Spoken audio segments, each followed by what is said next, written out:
Selamat pagi anak-anak. Good morning. Good morning. How are you today? How are you? Kita yakin kalian pasti dalam keadaan sehat ya, Pak Dan Pri. siap untuk belajar. Oke, good job. Oke, untuk membuka pelajaran hari ini, mari kita buka dengan doa. Doa akan dipimpin oleh Mr. Prima. Siapkan? Baik. Siapkan diri Ya. untuk berdoa. Pejamkan matanya, tundukkan kepalanya. Ya.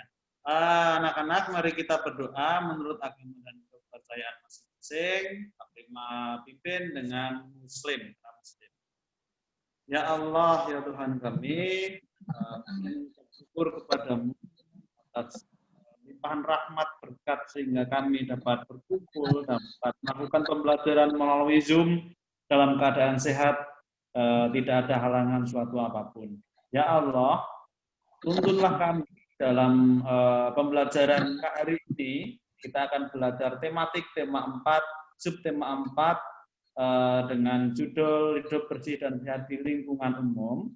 Berkahilah kami, bimbinglah kami supaya pembelajaran dapat berjalan dengan lancar dan dapat bermanfaat untuk anak-anak, supaya anak-anak lebih mengerti, paham dengan materi. Ya Allah, ya Tuhan kami mengucap bersyukur, terima kasih. Amin. Ya, sebelum kita masuk, kita pemanasan dulu ya. Oke, ya. Kita akan nyanyi lagu Pagiku Cerahku. Masih ingat? Masih ingat ya? Masih. Oke. Mute-nya saya buka dulu. Ya, silakan untuk mikrofonnya bisa dibuka dulu ya anak-anak ya. Mikrofonnya dibuka dulu ya semuanya. Ya,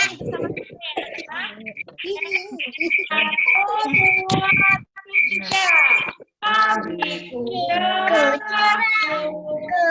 matahari bersinar, ku gendong tas merahku, selamat pagi semua, ku nantikan dirimu di depan ruanganku, guruku tersayang, guruku tanpamu apa jadinya aku, tak baca tulis mengerti banyak hal, cukup terima kasihku, nyatanya dirimu kadang buat namun maaf berikan.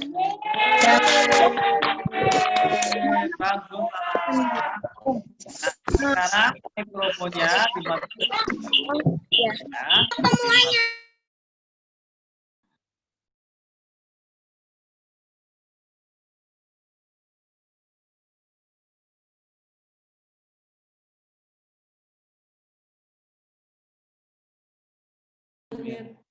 Oke, terima kasih, hebat. Hari ini Zoom kita tentang apa Pak Prim? Tema 4, subtema 4. Dengan judul Hidup bersih dan sehat di lingkungan atau di tempat umum. Ya. Oke, hari ini Mrs. K akan membawakan MUPEL Bahasa Indonesia dan PKN. Kemudian dilanjut dengan Mr. Prima. MUPEL Matematika. Siap ya? Siap, oke. Ya, nah, pembelajaran. Tujuan pembelajaran hari ini, anak-anak harus dan wajib nantinya mengetahui bagaimana hidup bersih dan sehat di tempat umum. Dan anak-anak pun tujuannya harus apa? Harus menerapkan bagaimana hidup bersih dan sehat di tempat umum. Langsung saja ya, take it up.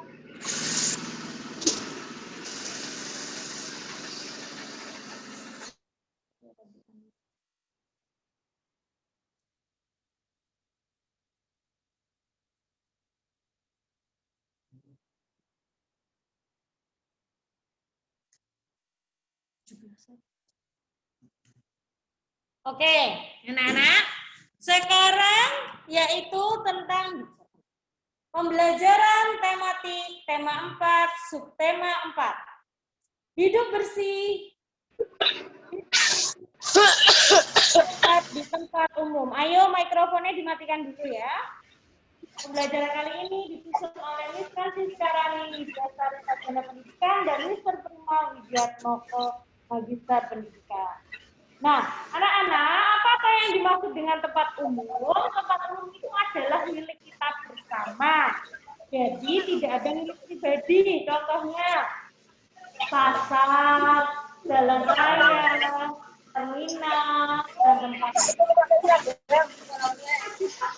wajib menjaga supaya semua pengunjung nyaman. Ayo di-mute dulu ya, yang lainnya di-mute dulu, Abil di-mute dulu. Nah, sekarang semua sudah terlihat ya di layarnya masing-masing. Ayo kita amati gambar di bawah.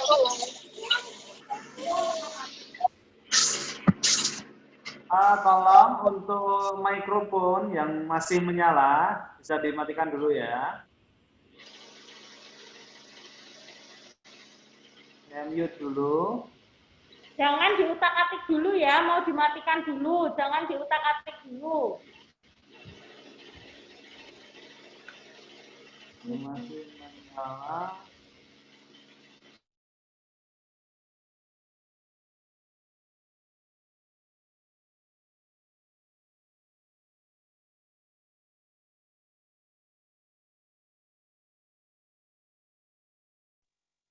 Ya. Oke, dilanjutkan oleh Mrs. K. Sekarang anak-anak boleh mengamati gambar yang tertera di layar masing-masing. Itu bagaimana orang-orang di situ saling bekerja sama, bergotong royong. Ya, kita baca. Apa yang dilakukan Dayu, teman-teman, dan warga pada gambar? Bagaimana pendapatmu tentang kegiatan yang mereka lakukan? Apakah kamu setuju dengan kegiatan mereka? Nah, yang dilakukan apa anak-anak? Bahwa mereka saling gotong royong membersihkan daerah lingkungan sekitar.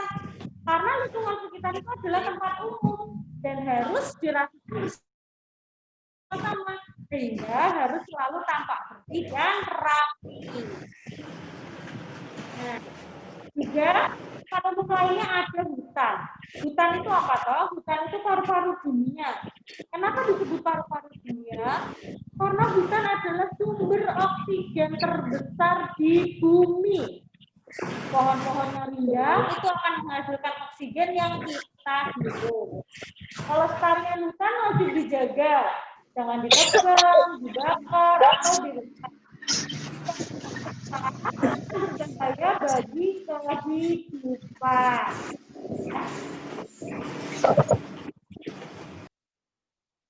Oke, kemudian selanjutnya hutan banyak manfaatnya bagi kehidupan, ya. Bisa untuk kita dapat menghirup udara segar, lingkungan juga menjadi indah karena di hutan banyak pohon. Pohon yang membuat kita selalu menjadi sejuk dan nyaman. Dengan demikian, dapat dikatakan bahwa hutan adalah paru-paru dunia. Apa kamu mengerti dengan isi gambar di samping? Dilihat ayo. Informasi apa yang kamu peroleh dari gambar? Yang kamu peroleh dari gambar apa? Coba dibuka Aleira. Aleira dibuka. Aleira coba. Yang kamu dapat dari gambar itu? Apa ya? Hutannya terlihat apa? Bagus. Ya, betul. Bersih atau enggak? Indah, indah. Ya, bagus ya Aleira. Bahwa hutan tersebut bersih, bagus, dan rindang seperti yang dikatakan Aleira. Kemudian Nah, gambar di samping juga sama seperti apa yang dikatakan tadi. Jika ada yang membuang sampah di jalan raya, apa yang kamu lakukan? Coba Mr. Prima, apa yang kamu lakukan jika ada yang membuang sampah di jalan raya? Kalau Pak Prima menemukan orang atau anak yang membuang sampah di sembarangan di jalan, Pak Prima langsung akan menegurnya. Dia harus tanggung jawab. Artinya, sampahku, tanggung jawabku. Jadi siapa yang membuang sampah, dia sendiri yang harus membuang di tempatnya yang baik. Itu Bu Siska. Ya, betul. Jadi tidak boleh membuang sampah sembarangan.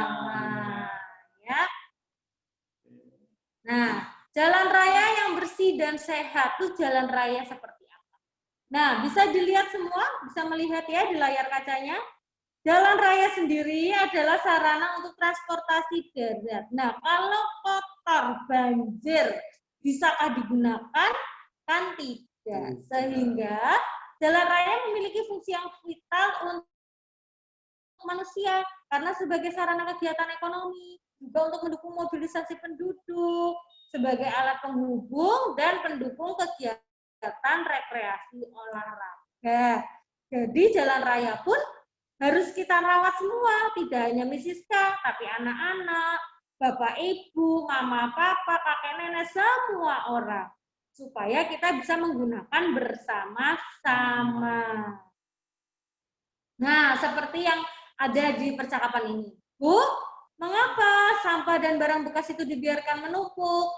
Pasar kan jadi kotor dan bau kan, Bu? Coba Pak Prima jawab apa? Betul, Nak. Banyak pengguna pasar yang kurang memperhatikan kebersihan. Pasar menjadi tercemar. Pengunjung bisa saja sakit.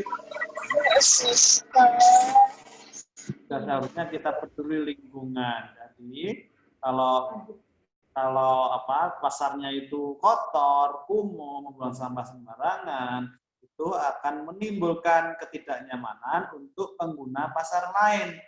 Orang-orang lain juga tidak nyaman dan akan menimbulkan atau menyebabkan penyakit untuk diri kita. Jadi pasar harus gimana Bu? Kondisi pasarnya harus pasar harus bersih. Ya. Nah, pasar yang kotor menjadi sarang penyakit. Misiska aja enggak mau loh kalau ke pasar yang benar-benar kumuh dan kotor. Banyak air genangan, banyak sampah tuh Misiska enggak mau. Karena apa? Karena banyak penyakit, bisa gatal-gatal, bisa apalagi alergi. Nah, pasar kotor karena apa? Enggak ada kesadaran sendiri-sendiri untuk jaga kebersihan. Semua membuang sampah sembarangan, mau pedagangnya, pembelinya, seharusnya tidak boleh seperti itu. Ya, anak-anak, jadi kita harus tetap menjaga kebersihan, kesehatan. Stop. Nah, coba Misiska mau tanya sama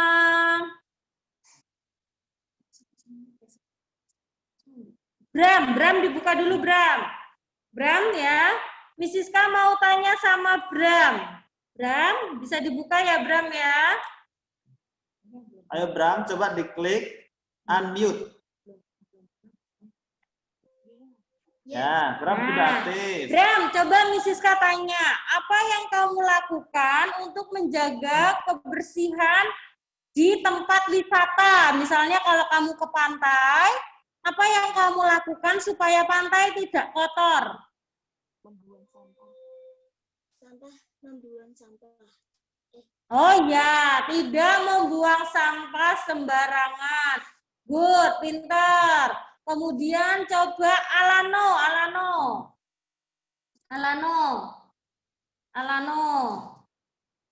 nyalakan ya mic-nya. Oh iya. Alano, dinyalakan Alano. Halo Alano. Alano dinyalakan dulu ya.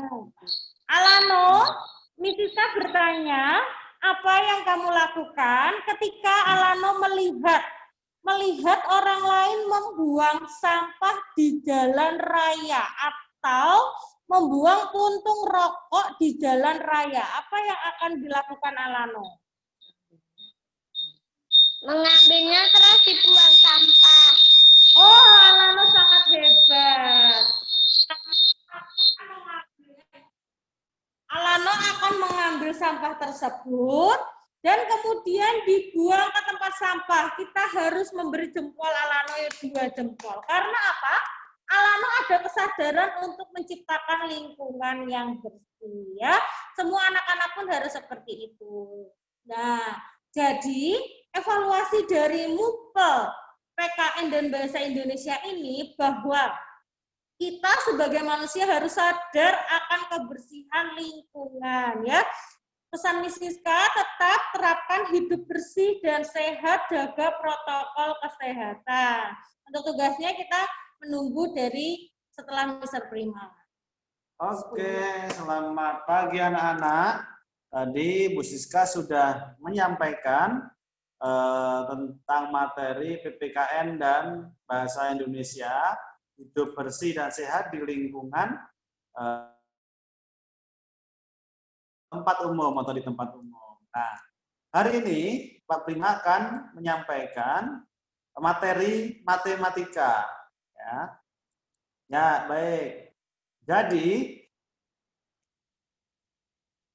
dengar ya. Jadi anak-anak, materi matematika hari ini, sebelum masuk ke materi, coba Pak Prima ingin bertanya ke siapa ya? Coba saya pilih dulu. Coba ke Aileen.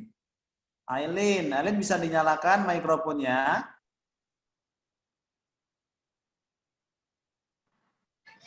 Ya, Aileen, masih ingat gambar yang ada di layar? Itu ada bangun apa?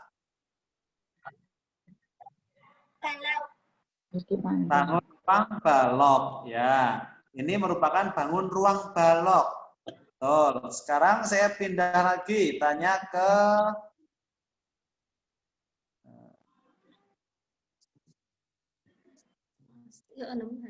Hana. Saya tanya ke Hana. Coba Hana, kalau bangun ruang balok itu memiliki berapa titik sudut? Ayo Hana, bisa dinyalakan mikrofonnya. Hana, mendengar suara Pak Prima ya. Jadi untuk bangun ruang balok itu memiliki berapa titik sudut jumlahnya? 8. Oke, betul sekali ya. Baik anak-anak, anak-anak ternyata masih ingat ya dengan pembelajaran sebelumnya tentang titik sudut, jumlah sisi, dan nama-nama bangun ruang. Nah, pada pembelajaran matematika hari ini,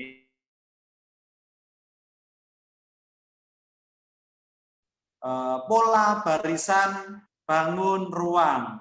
Ya, apa? Pola barisan bangun ruang. Tujuannya apa? Supaya anak-anak dapat menjelaskan pola barisan bangun ruang dan menjelaskan urutan barisan bangun ruang. Ya, jadi ada 2. Ada menjelaskan pola barisan bangun ruang dan menjelaskan urutannya.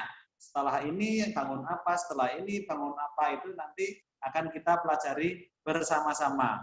Oke, Pak Prima mulai mengingatkan saja bahwa dalam gambar ini ada bangun ruang namanya balok.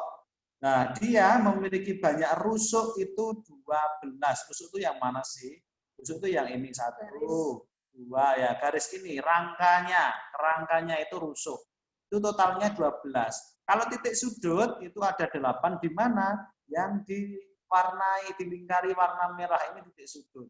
Jumlahnya ada 8. Ya. Banyak sisinya ada berapa? 6. Sisinya mana? Sisinya tuh ini bidangnya. Bidang datarnya ini ada 1, ada 2, di sini ada 3, di sini ada 4, ada 5, ada 6. Ya, ini namanya bangun balok. Nah, sekarang kalau anak-anak sudah pernah mandi menggunakan sabun batangan, yang sudah pernah mandi menggunakan sabun batangan, Coba angkat tangannya. Ya, rata-rata sudah semua ya tahu sabun batangan. Nah, sabun batangan itu berbentuk apa? Berbentuk balok. Ya, balok merupakan contoh bangun ruang. Jika disusun, balok dapat membentuk pola tertentu. Ya, ini disusun balok yang tertidur. Ini ada balok yang berdiri. Terus berikutnya ada balok yang tertidur. Di sini ada balok berdiri. Terus dilanjutkan sampai membentuk pola. Lah, ini ada namanya pola. Pola balok tidur, terus berdiri, disusul lagi dengan tidur, disusul balok berdiri. Ini pola bangun ruang. Pola baris bangun ruang. Paham ya? Ya, Pak Prima lanjutkan. Contoh sekarang. Di sini ada balok tidur posisinya. Terus ada 2 balok berdiri. Terus disusul lagi 1 balok tidur. Terus lagi ada 2 balok berdiri. Terus ini disusul lagi balok tertidur. Yang ini balok apa? Coba Pak Prima tanya ke Abil.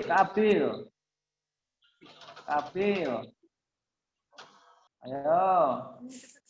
Abil.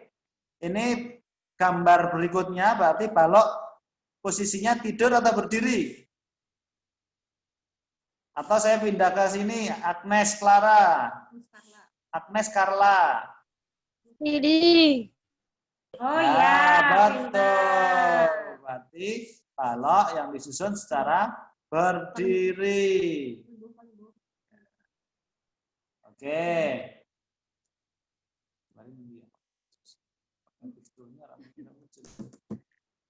Oke, ini berdiri ya, harusnya ada gambarnya sebentar.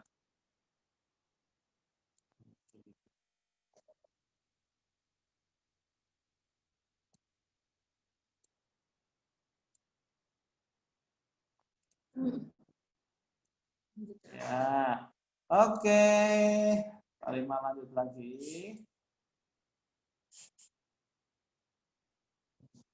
Nah, terus yang kedua tadi ya berdiri ya. Nah, terus amati bentuk pot bunga.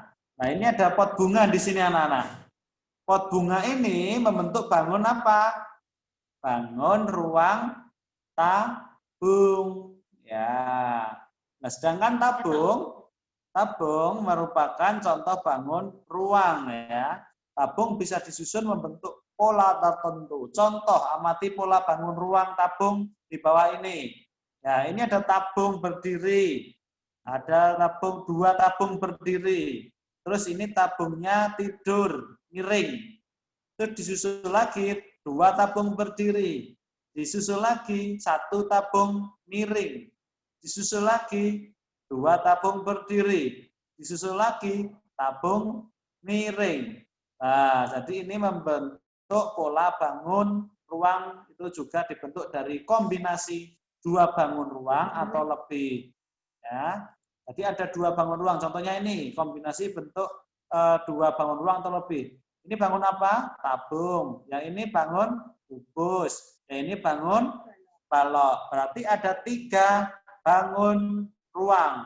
Nah, ini dikombinasikan bisa membentuk pola seperti ini. Nah, ini ada 1 tabung, ada 1 balok, ada 1 kubus. Maaf, ini 1 kubus, terus ini disusul dengan balok. Nah, ini membentuk pola yang bagus, pola baris bangun ruang. Contoh di bawahnya, ini bangun balok. Ada 2 bangun balok. Ada 1 bangun balok berdiri. Ada 2 bangun balok tertidur. Ada 1 balok berdiri. Ada 2 balok pola seperti itu. Sekarang contoh soal nomor 3 ini.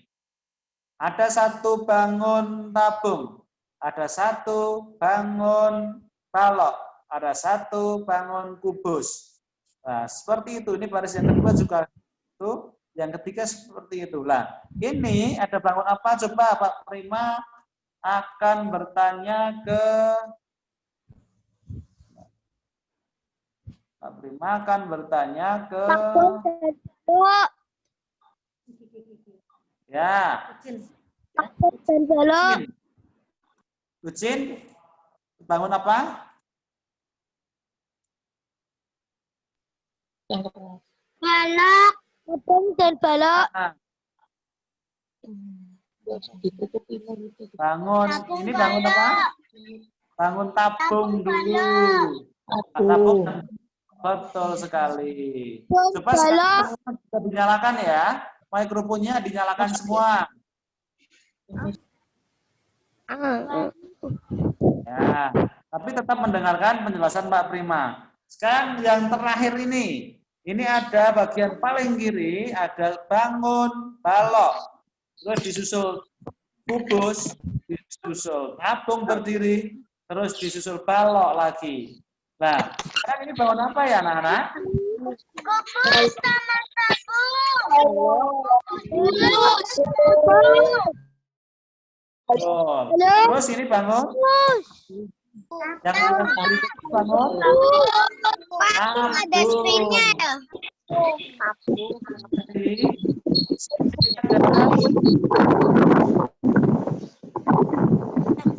Tabung ada springnya. Ini ada bangun. Apa tadi? Lalu di sini ada tabung. Nah, begitu terus dilanjutkan. Jadi sehingga membentuk pola. Ya. Jadi anak-anak,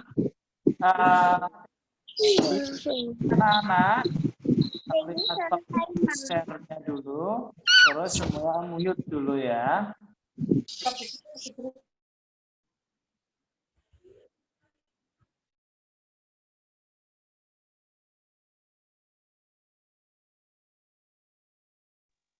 Ya, selamat datang yang baru bergabung Kimora. Nanti untuk video lanjutnya lengkapnya nanti bisa melihat rekamannya ya.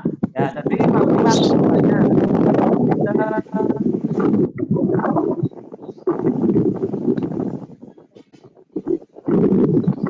Nah, kepada Niko. Prima tanya ke Niko. Ya, Udah ya, kan Niko ya. Niko, jadi pertanyaan Mbak Prima dengarkan ya. Jadi untuk membentuk apa itu membutuhkan berapa bangun? Minimal ada berapa bangun ruang untuk membentuk pola baris bangun ruang? Ayo Niko.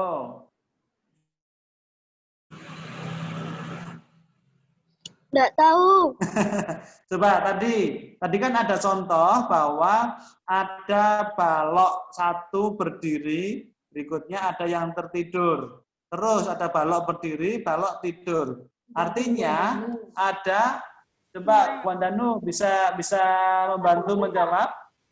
Coba Bu Danu bisa membantu menjawab untuk membentuk baris pola bangun itu minimal berapa bangun? Ada berapa? Satu atau dua? Minimal dua. Ya. Satu juga sebenarnya bisa, tapi bentuknya yang diubah. Ada yang berdiri, ada yang tidur, berdiri, tidur, begitu ya. Kalau dua, tadi ada bangun tabung, ada balok, atau mungkin lebih ada kubus dan lain-lainnya, sehingga membentuk pola baris bangun. Ya, sudah paham anak-anak? Nanti kita pelajari lagi ya. Nah, anak-anak sebagai bahan evaluasi. Ya, jadi kesimpulannya anak-anak bahwa pola baris bangun ruang itu bisa dibentuk dari satu bangun saja atau dua bangun ruang atau lebih sehingga membentuk baris pola bangun ruang. Ya. Jangan lupa ya, hari ini sudah selesai tema 4 dan besok kita akan ulangan. Nanti untuk hari kapan ulangannya akan diinfokan lagi melalui Google Classroom. Yuk, penutup pembelajaran hari ini kita tutup dengan doa. Doa akan dipimpin oleh Mrs. Sikap doa yang baik. Terima kasih Tuhan, berkat-Mu untuk kami semua. Semoga apa yang disampaikan Bapak Ibu boleh kami terima dengan baik dan kami boleh menjadi anak yang pandai. Terima kasih Tuhan. Amin. Ya, Kita sebelum nyanyi, ditutup ya, akan saya nyalakan semua mic-nya. kita nyanyi sayonara ya.